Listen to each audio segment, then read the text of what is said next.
എന്തൊക്കെ സംഭവിച്ച് സ്വപ്നം കണ്ടതായിരിക്കും. അധികം ആലോചിക്കേണ്ടി വന്നില്ല. കണ്ണടച്ച് കിട്ടിയ അടിയിൽ ബോധം പോയി. ഈശ്വര, ഇതൊന്നും എന്റെ ചുറ്റും പറക്കുന്നേ മിന്നാമിനിങ്ങോ? ഒന്ന് ചുറ്റി തിരിഞ്ഞു മുന്നിൽ അച്ഛൻ. ഇതപ്പോ ദുബായിൽ ലാൻഡ് ചെയ്തു. അപ്പൊ കണ്ണീന്ന് പൊന്നീച്ച പറഞ്ഞതായിരുന്നല്ലേ? ഇവിടെ വന്നപ്പോഴും ഉമ്മറത്തുനിന്ന് അച്ഛനെ കണ്ടിട്ടുണ്ട്. അതെ, അതന്നെ. ആ തെണ്ണിന്റെ അച്ഛനെ കണ്ടിട്ട് എനിക്ക് പണിയിടാൻ വേണ്ടി മനഃപൂർവ്വം കിസ് അടിച്ചതാ. മരപ്പൊട്ടി. ഞാൻ അച്ഛന്റെ കയ്യിൽ പിടിച്ച് വലിച്ചു.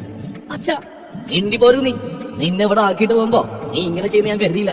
ആരാടി ആ പോയവൻ? അതിന്റെ കോളേജിലെ സീനിയറാ. അതുവരെയുള്ള കഥ മുഴുവൻ ഞാൻ അച്ഛനോട് പറഞ്ഞു.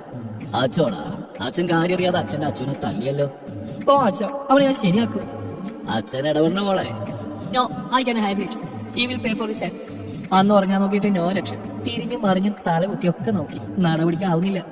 വീണ്ടും വീണ്ടും അതിനെ ഓർമ്മ വരുന്നു. അടിവയറ്റിലൊരു മഞ്ഞ് പെയ്യുന്ന പോലെ. എനിക്കിത് എന്ത് പറ്റി? അതൊരു ദിവസം കൊണ്ട്. ഏയ് അല്ല, ഇതൊന്നല്ല. എന്റെ അച്ഛനെ കൊണ്ട് എനിക്കിട്ട് പൊട്ടിക്കാൻ മനഃപൂർവ്വം നമ്പറിട്ടത് ആ പട്ടി. നിനക്കെന്നെ ശരിക്കും അറിയില്ല മോനെ. നിന്നെ ഭിത്തിയിൽ തേച്ച് ഒട്ടിച്ചില്ലെങ്കിൽ എന്റെ പേര് നിന്റെ പട്ടി കിട്ടോ. കോഴി കൂവിയപ്പോഴാണ് ഞാൻ ഉറങ്ങിയത്.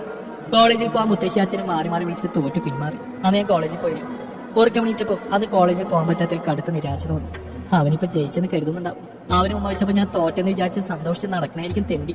ഇനിയാണ് നീ അച്ഛനാണെന്ന് അറിയാൻ പോകുന്നത്. വൈകിട്ട് അച്ഛന്റെ ബുള്ളറ്റ് ശരിയാക്കി വീട്ടിലെത്തിച്ചിരുന്നു.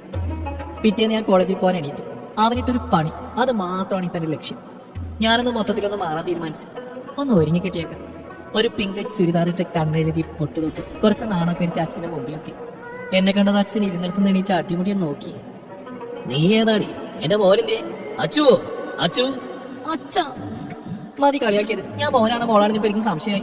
അച്ഛനെ നോക്കി ചിരിച്ച് മണ്ണ് കപ്പി. എന്നാലും എന്റെ മോളെ, ഒരു ചക്കര ഉമ്മ വെച്ചപ്പോഴേക്കും നീ ഇങ്ങനെ മാറിപ്പോയല്ലോടി. ഇതറിഞ്ഞെങ്കിൽ പണ്ടേ ഞാൻ നിന്റെ നാട്ടിലാക്കിയേനെ. ഓഞ്ഞ കോമഡി മറുള്ള ചിരിയുടെ പേരിൽ കുത്തെടുക്കാൻ തോന്നി. അച്ഛനായി പോയി. അല്ലെങ്കിൽ ഉണ്ടല്ലോ. ചുണ്ടുകൂട്ടി ഞാൻ ഇറങ്ങി നടന്നു. ബുള്ളറ്റിന് തൽക്കാലം റെസ്റ്റ്. ഇന്ന് മുതൽ എന്റെ മാറ്റങ്ങൾ അവനെ ഞെട്ടണം. പതിയെ അവനെ വളക്കണം. എന്നിട്ട് ഒടിച്ചും വടക്കി ചുരുട്ടിക്കൂട്ടി എറിയണം. അങ്ങനെ പല പല പദ്ധതികൾ ഇട്ടുകൊണ്ട് നടന്നു.